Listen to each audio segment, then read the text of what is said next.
Bueno, en el presente trabajo vamos a hablar un poco sobre la evolución urbana de la ciudad de Sevilla, cómo ha sido su comportamiento morfológico a través de la historia. Este trabajo se encuentra apoyado en la información brindada por Juan Carlos Rodríguez Mateos, profesor titular del Departamento de Geografía Humana de la Universidad de Sevilla, y en esta ocasión presentado por José Alejandro Otero, Santiago Ávila y Denilson Correa, estudiantes del pregrado en Geografía de la Universidad de Córdoba. Bueno, tenemos que la ciudad de Sevilla se localiza en la provincia de Sevilla, perteneciente a la comunidad autónoma de Andalucía, en el suroeste de la península ibérica.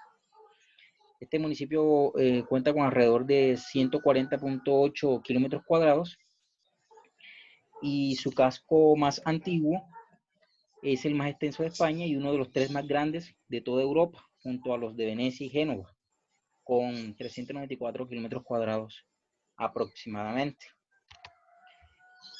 La ciudad se encuentra emplazada en la gran llanura aluvial del curso bajo del río Guadalquivir, junto a la cornisa del Aljarafe, situado al oeste, y al pie de las terrazas fluviales escalonadas que descienden desde los Alcores, situados al oeste. También se puede ver que el emplazamiento sevillano se encuentra cruzado por tres cuencas o tres arroyos, que en este caso no se logran ver muy bien, hoy canalizados, que tienen sus orígenes en las elevaciones de los Alcores. Entrando un poco a hablar sobre la evolución histórica de la ciudad, tenemos que esta se ve notablemente, más notablemente a partir de a mediados del siglo XIX. Podemos observar en esta imagen que para el año 1929 la ciudad tuvo un crecimiento muy, pero muy notable. Y para la década de los 80 del mismo siglo, la ciudad presentó un crecimiento muy acelerado, muy rápido hacia el oeste de la ciudad. Entonces tenemos que el desarrollo expansivo del plano urbano de la ciudad, desde el inicio de su fundación, aquí en el núcleo, ha sido a la orilla del río Guadalquivir, dada su limitación impuesta. Y esto representa un crecimiento notado en forma de abanico, como lo vemos en esta imagen de acá, de la parte inferior. Bueno, continuando un poco con esta morfología urbana, tenemos un origen donde hablamos de la época tartésica, o tartesos como fue el nombre por el que los griegos conocían que fue la primera civilización del occidente. Este núcleo o esta cultura tartésica comprende aproximadamente los territorios actuales a las provincias de Huelva, Sevilla y Cádiz. Se ubican en la costa suroeste de la península ibérica. Se dice que el núcleo turdetano, influido por los fenicios y cartagineses, quienes fueron pueblos colonizadores, por una parte los fenicios llegaron en el año 1600 y los cartagineses llegaron en el año 2300. Ambos vinieron por la riqueza que poseía España en ese entonces, pero se dice que luego, tras perder la guerra contra Roma, no les quedó más remedio que irse del territorio. Cuando hablamos del asentamiento en el valle del río Guadalquivir, según los romanos al principio se llamaba río Betis, pero según los árabes se le llamó río Guadalquivir. Hay que tener en cuenta que en esta época las casas eran ovaladas y circulares. Ya para la época romana, cuando hablamos de las hispalis, las que posteriormente el general Julio César empezó a nombrar con el nombre de Julia Rómula Hispalis, que se le decían a las originales ciudades de Hispal. Estas ciudades paulatinamente se consolidaron como uno de los centros industriales más importantes de dicha época. Ya para la segunda época, las Hispalis poseían unas murallas y bastante actividad mercantil portuaria. O sea, ahora perteneciente a la actual provincia de Córdoba.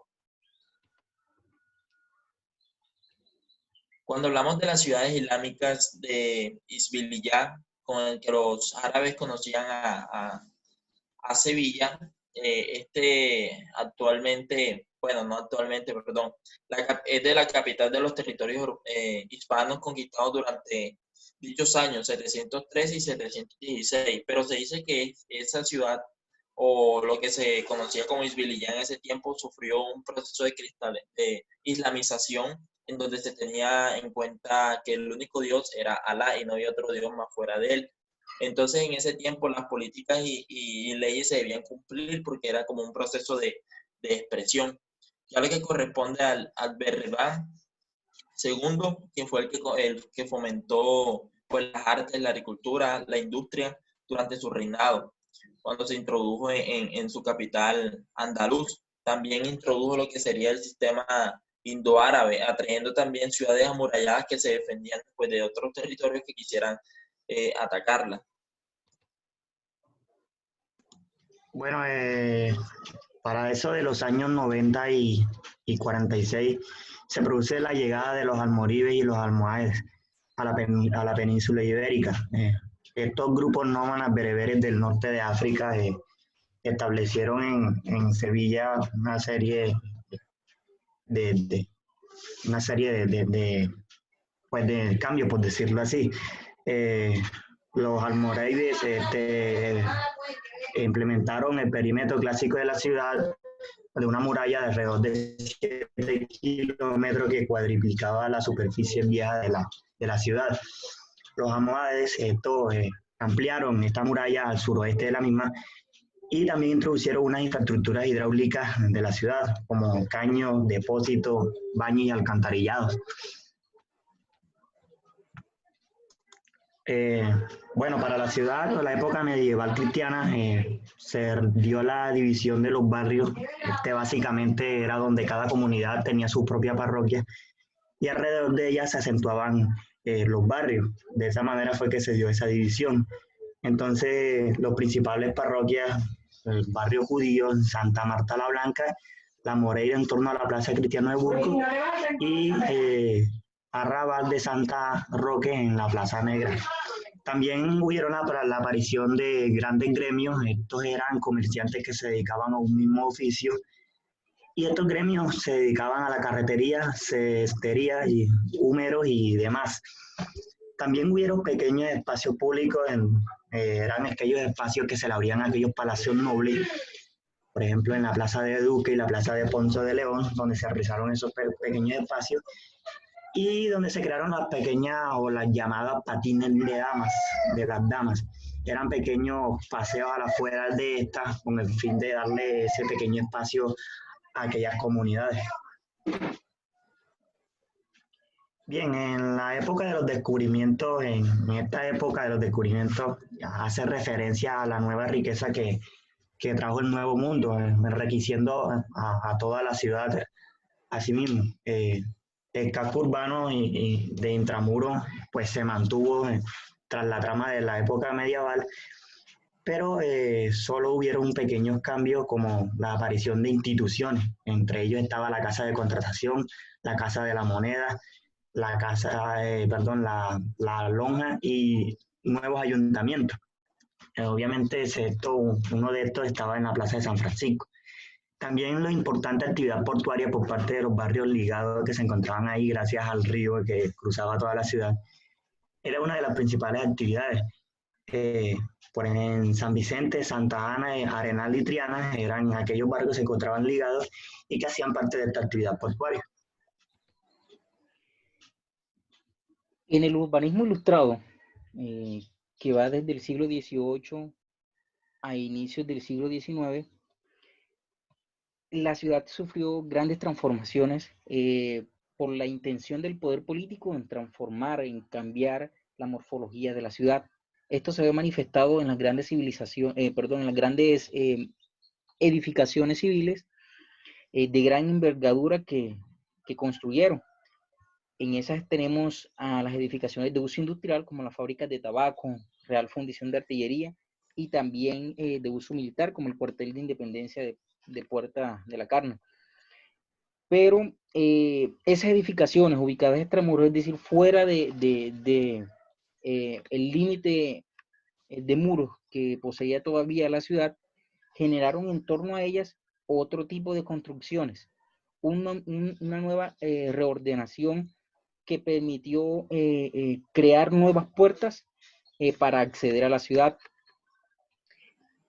Se creó también una expansión al sur de esta y mejorando también el paseo fluvial de los jardines de la ciudad. En el periodo de la industrialización, a lo que se refiere en la primera industrialización, la ciudad se vio inmersa en la aparición de nuevos elementos urbanos, como son las fábricas, los ferrocarriles, infraestructuras y servicios urbanos.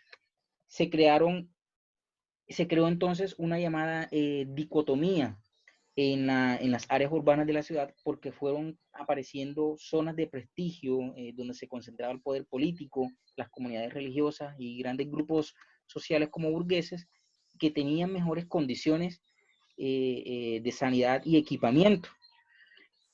Y en las zonas del norte, las zonas más empobrecidas donde se alojaban las clases trabajadoras, las industrias, talleres y hospitales, creó una diferenciación social que generó problemas sociales en la ciudad. Se vio un crecimiento desordenado en casi toda la periferia de la ciudad y un poco más de planificación alrededor de la Puerta de Triana. Se vio también reformas al interior de la ciudad, como la apertura de nuevas plazas, por ejemplo la Plaza Nueva, el Museo Cristo de Burgos, entre otros. Para la segunda industrialización, a eso de la mitad del siglo XIX, aparecieron las industrias, estas alojadas a la periferia de la ciudad, por ejemplo Cartuja, Torneo, Resolana, Torre de los Perdigones, Avenida Miraflores, entre otros. Y también la aparición del ferrocarril, que mejoró la movilidad y la interconexión de los productos que se comercializaban en la ciudad con las ciudades de Cádiz, Córdoba, Huelva, entre otras. Se mejoró también la navegabilidad del puerto fluvial, hubo una inversión en la canalización del puerto y también surgieron nuevos núcleos chabolitas o barrios obreros en la periferia este y norte de la ciudad. Bueno, lo que corresponde a primer tercio del siglo XX, en donde se dieron esos cambios en la estructura y ese desarrollo en el sector secundario que hizo la base industrial más completa y diversificada de ese tiempo, en donde también se introdujo o se contribuyeron a esas nuevas, ese nuevo aumento en el tamaño de los conjuntos del sector industrial y de comercio, que atrajeron consigo lo que fueron unas mejores localizaciones de las actividades económicas de ese tiempo.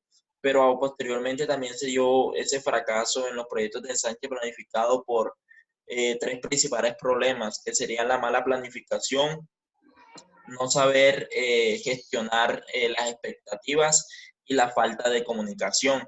Así se trajo consigo una reforma interior en donde hubo una ampliación de calles, la primera expansión planificada hacia el este de Nervión, que corresponde a un río que discurre por la península ibérica del norte de España, y los nuevos barrios obreros en la periferia como Centro del Águila, San Jerónimo y Tiro de Línea. Lo que corresponde a los años 1950 hasta los 90 del siglo XX, es donde se dieron esos asentamientos chabolistas, o comúnmente como le llaman en España, chabola, que son esos barrios bajos, asentamientos humanos marginales o poco salubres que son frecuentemente formados por personas excluidas socialmente. También se le conocen como favelas, barrios jóvenes o cinturones de miseria. Hay que tener en cuenta que estos barrios, sus materiales de construcción son desechos de obras, plásticos, tablas de madera, entre otros. También se dio lo que se fue la construcción de algunos equipamientos, bueno, que ayudaron a la contribución de lo que sería el espacio urbano en ese tiempo, como la Universidad de la Laboral, que es una de las que más se destaca, el Hospital García Morato, entre otros. También se dio lo que fue la gran expansión urbana, en donde se vinieron esas nuevas barriadas en la periferia del norte y este. Eso quiere decir que son grandes barrios o distritos de una ciudad. Ejemplo sería actualmente lo que sería el barrio Venezuela, Petare.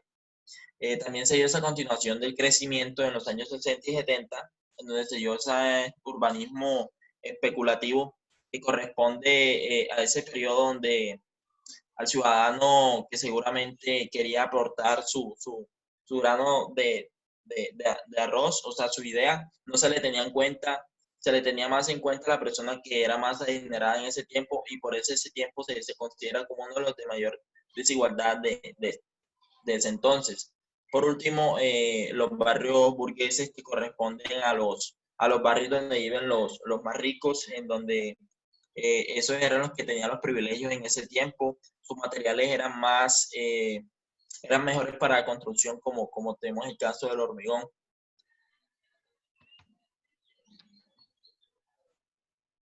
Ya para lo que sería los cambios del 92 y fin de siglo, por ejemplo, podemos destacar lo que sería la eliminación de las barreras ferroviarias, en donde se tuvo como objetivo el mejorar el sistema o el sector ferroviario, facilitando el desplazamiento en tren a personas y sobre todo a ciudadanos con discapacidad. Actualmente estas entidades se encargan de desarrollar mayor tecnología y comunicación en el ámbito del ferrocarril.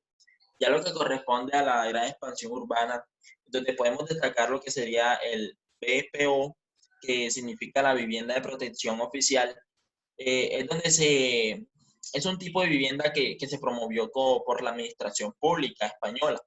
Esta normalmente ofertaba a un precio por debajo de los bienes equivalentes en el mercado para que a los ciudadanos les quedara más fácil pues, la compra de algunos inmuebles. Ya lo que correspondió al proceso de gentrificación, que es el que nos habla o el que se refiere a ese proceso de transformación de un espacio urbano deteriorado en declive a partir de una preconstrucción, rehabilitación edificatoria con mayores alturas que las existentes, y eso que es lo que provoca un aumento en los alquileres o del coste. Por último, ese proceso de metropolización es cuando se trajo a esas personas de la periferia para que trajeran más lo que fuera el sistema de la economía, del comercio, de la industria y se formara un corazón en dicho espacio urbano.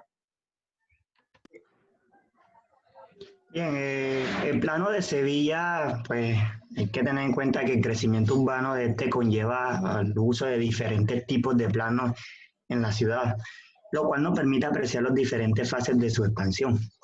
El plano de la ciudad de Sevilla responde a una tipología variada, ya que podemos observar cómo existen zonas donde el entramado viario responde a un plano irregular, encontramos zonas donde hay planos de tipo lineal y otras de tipo ortogonal. Como primero encontramos lo que son los planos en cuadrículo de Damero. Este es un plano ortogonal, el resultado de un trazado planificado a base del cruce de calles perpendiculares. Su uso frecuentemente para el trazado de los ensanches urbanos de eso del siglo XIX y sobre la planificación siguiente. Si bien hay algunas ciudades que en su origen presentan este tipo de planos, en Sevilla este tipo de planos lo localizamos, lo podemos encontrar en los barrios característicos y muy distintos, como son los barrios de Remedio y el Cerrón del Águila. También encontramos lo que es el plano irregular. Este es un plano desordenado que presenta un trazado viario sin planificar y sin que exista ninguna arteria dominante que organice a los demás. Este tipo de plano es visible en el centro histórico de la ciudad, zona que mantiene considerablemente bien conservada la primitiva estructura musulmana con un trazado de calles irregulares. Y por último encontramos lo que es el plano radiocéntrico. Este tipo de plano es el resultado de un crecimiento urbano a partir de un núcleo central, es decir, un centro que parte en vías radiales que enlazan el centro de la periferia. Aquí encontramos unos ejemplos dentro de la ciudad. Como primero está el plano ortogonal, es un plano totalmente lineal y un plano también de tipo ortogonal.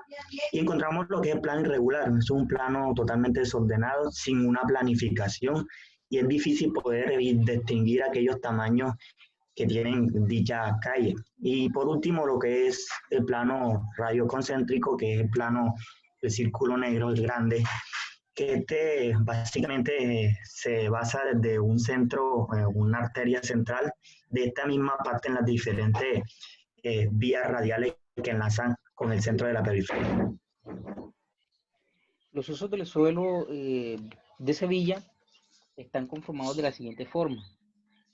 Por áreas residenciales, quien cubre en su gran mayoría el casco urbano de la ciudad, se encuentra, podemos decirlo, dividido de tres formas. La primera, el núcleo primitivo de la ciudad o centro histórico, que durante mucho tiempo estuvo limitado porque los desplazamientos que se realizaban en él se daban a pie por la alta densidad de la población y lo estrecho de sus calles. En el segundo enunciado tenemos que las áreas residenciales de finales del siglo XIX, estas áreas surgieron gracias a la construcción del ferrocarril y el tranvía. Allí se fueron alojando los barrios y muchas comunidades alrededor de estas vías de comunicación y dio a la creación de nuevas áreas residenciales. Tercero, tenemos a las áreas que surgen en la periferia y en las zonas intersticiales entre las vías de acceso. Esto se dio con la aparición del automóvil y los transportes colectivos que generaron mayor dispersión de personas alrededor de la ciudad. Entonces tenemos en la siguiente imagen los grandes barrios, podemos ver a una escala bastante pequeña. Observamos aquí a Santa Clara, la Rosaleda, y tenemos por aquí también al Plantinar. Son barrios que a grandes rasgos podemos observar en la ciudad. Tenemos también las áreas industriales. Las áreas industriales están conformadas por aquellos usos que se le está dando por las fábricas, industrias que se alojan en la ciudad y que, como veníamos hablando en la segunda revolución industrial, estas áreas industriales permanecieron ubicadas en la periferia de la misma. Entonces, tenemos también que comprender esos factores que alojaron a estas industrias en la ciudad y se dieron por una presencia de un mercado muy diversificado y una mano de obra abundante. También la accesibilidad y una economía de aglomeración que permitió la llegada de estas industrias a la ciudad y también la decisión empresarial y la voluntad política. La ciudad actualmente cuenta con industrias que tienen innovación tecnológica y esto llama mucho la presencia de una economía muy rentable, muy alta en la ciudad.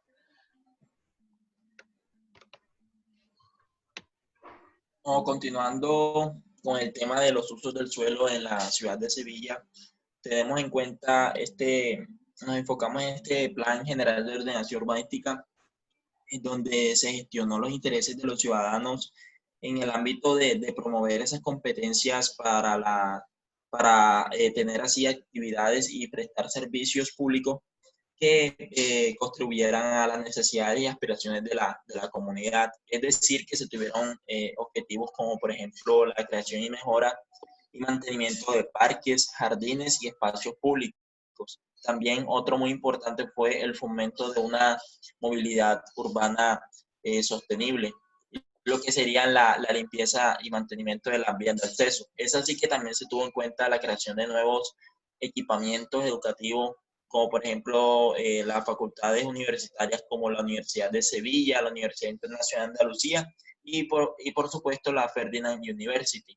También se tuvo en cuenta los bienestares sociales de las personas que se alojaban temporalmente o establemente y así. Y por supuesto los que estaban en lo que llamaban chabolas, los equipamientos administrativos como los pabellones de Cuba, los deportivos como los donde resaltamos los estadios de Betis y Sevilla, los socioculturales y los equipamientos de economía social y por último los de salud.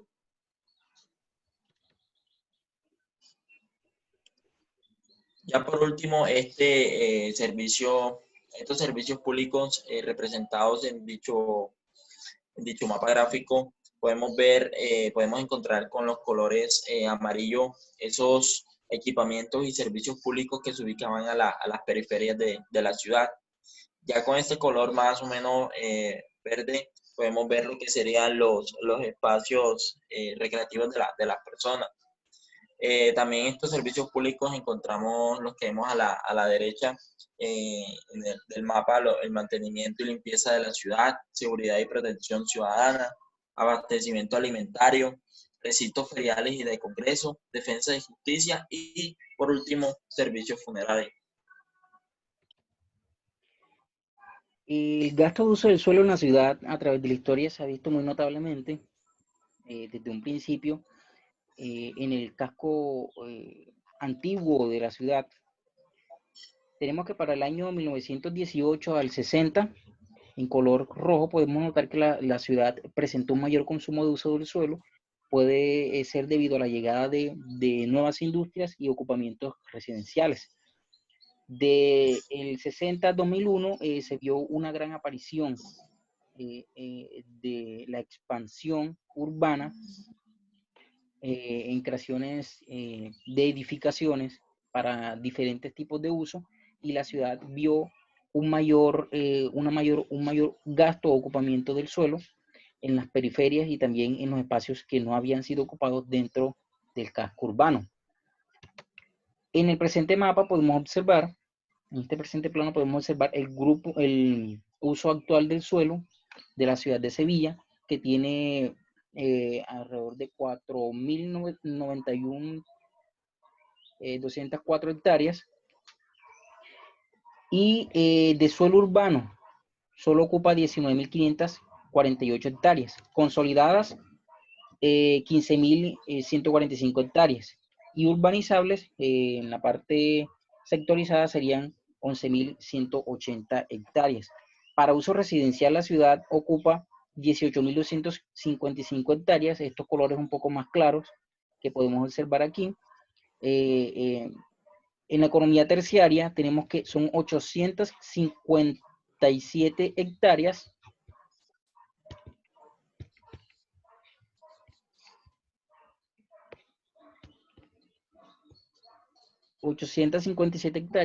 que la ciudad ocupa, y de uso industrial son 5.754 hectáreas. Estos usos un poco más oscuros. Y en equipamiento sí tenemos 3.488 hectáreas que ocupa la ciudad. Estas zonas más claras, la ciudad dentro de su plan de ordenamiento urbanístico tenemos que están en posible ocupación, en posible uso en el transcurso de los siguientes años. Bien, en cuanto a la edificación histórica que Sevilla presenta, encontramos como primero lo que es la Casa de Pinelos. Este es un edificio renacentista situado en la Casa Histórica de Sevilla, actualmente en la sede Real Académica Sevillana de Buenas Letras y la Academia de Bellas Artes de Santa Isabel de Hungría. Este edificio es una casa-palacio de origen medieval que fue posteriormente enriquecido con diferentes elementos renacentistas. También encontramos lo que es la Casa de Provincia. Los orígenes conocidos del edificio se remontan hasta el siglo XVI, cuando se funda en esta zona un hospital denominado como el Rey o Real, por estar tan cerca de la residencia de los reyes castellanos tras la reconquista de la ciudad.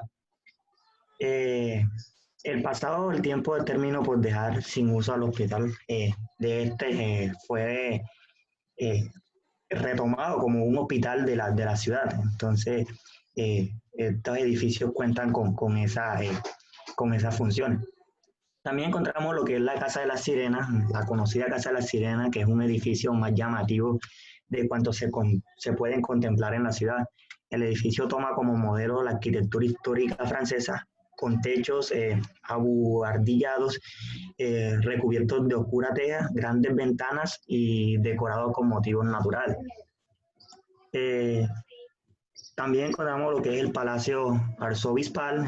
El palacio, la historia de este edificio se remonta en la Edad Media, cuando el rey Fernando III se dio la propiedad de sus casas en esta zona a los arzobispos hispanes para que establecieran su residencia. Una casa también llamativa aquí es la Casa Licen. Esta abre sus puertas en las calles San Andrés y Cervantes, en el pleno centro de la ciudad. Actualmente acogen a la delegación provinciana de la Consejería a obras públicas y a vivienda, pero en cuanto fue construida llegó a ser reconocida como el mejor palacio de la ciudad. Otro palacio reconocido es el Palacio de Guardiola, encontramos también el Palacio Altamiranda y el Palacio de los Marqueses de Villapanes.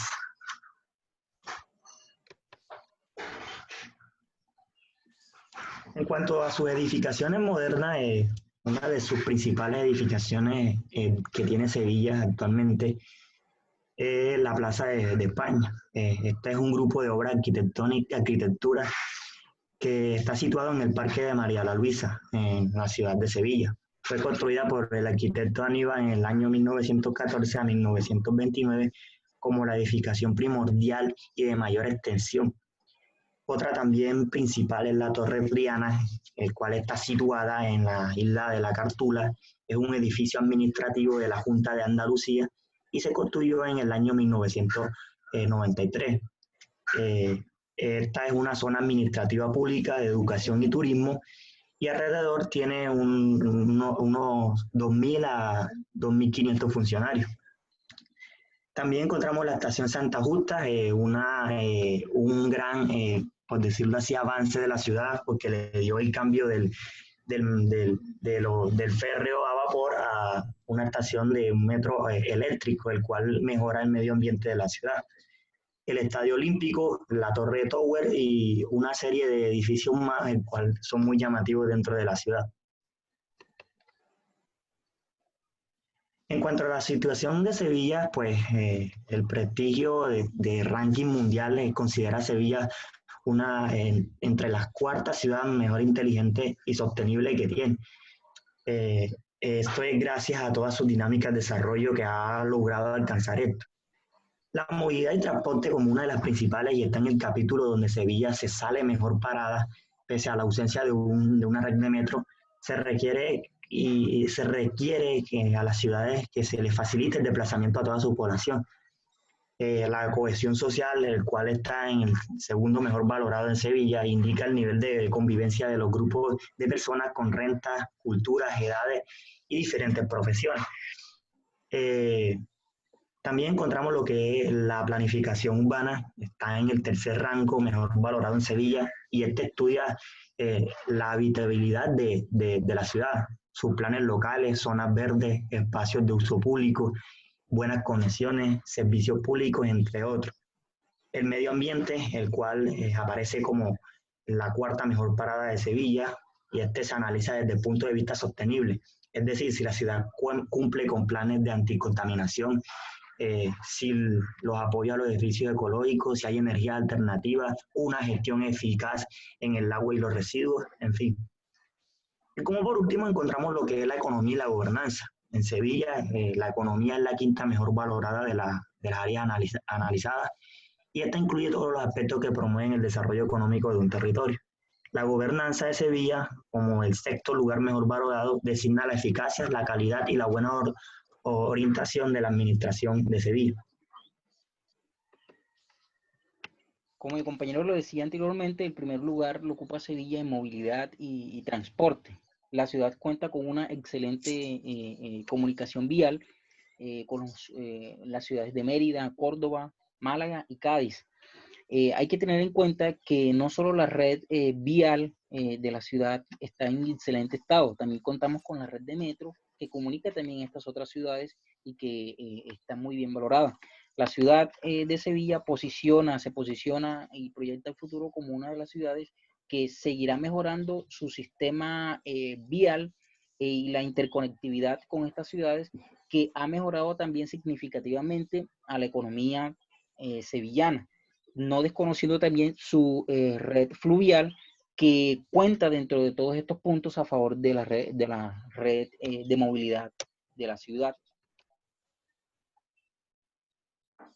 Bueno, continuando con lo que decía mi compañero Edison, también se tiene este sistema ferroviario en lo que corresponde a la ciudad de Sevilla, en donde este está mayoritariamente sustentado en las vías construidas en el siglo XIX.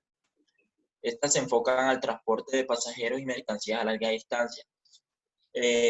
Aquí en la actualidad se encuentra en un proceso de renovación para la adaptación de nuevas tecnologías y la creciente demanda de usuarios. Por ejemplo, como decía mi compañero José Alejandro, la estación de Santa Justa.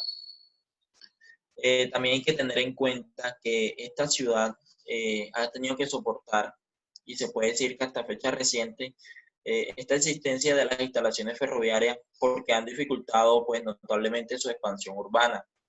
Pero como remedio para este problema han buscado como esa ejecución de una red arterial más sostenible llamada la ferroviaria sevillana, que esta solamente, o mejor dicho, se le puede decir que ha dado solución a ese, por decirlo así, estrangulamiento urbanístico, y también ha posibilitado la recuperación de amplias zonas degradadas y expansión hacia otras zonas.